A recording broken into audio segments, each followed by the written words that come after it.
moment to review exactly what poaching means, and I'll be back a little bit later to explain exactly what went into the recipe.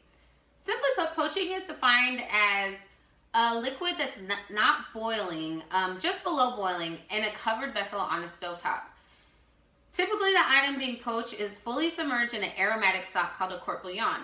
But a court bouillon takes a lot of ingredients and a lot of time, and at the end of the cooking process, you end up throwing all those things away. So it's not really a good use of time or ingredients.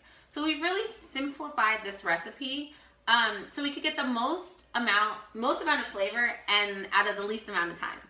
So as you just saw, the water came, so now that our water is at a boil, I'm just gonna lower it down to a simmer, and I'm gonna add in our fish.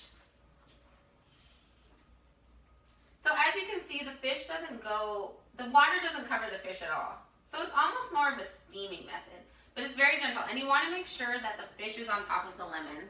We're just gonna cover it.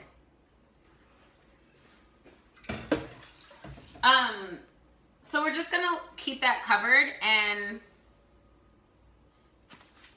yeah.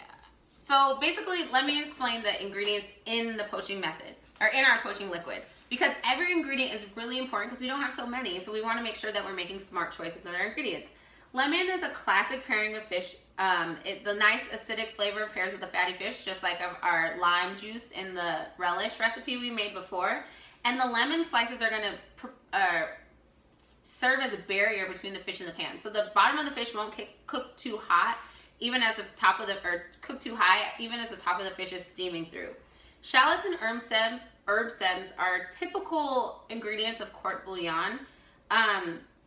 A lot of things call for chopped herb leaves, like parsley and So we're gonna use the stems are really good for flavor, and we're gonna use the chopped leaves for our vinaigrette because that really adds to, the stems have a lot of flavor, but the leaves are better as chopped.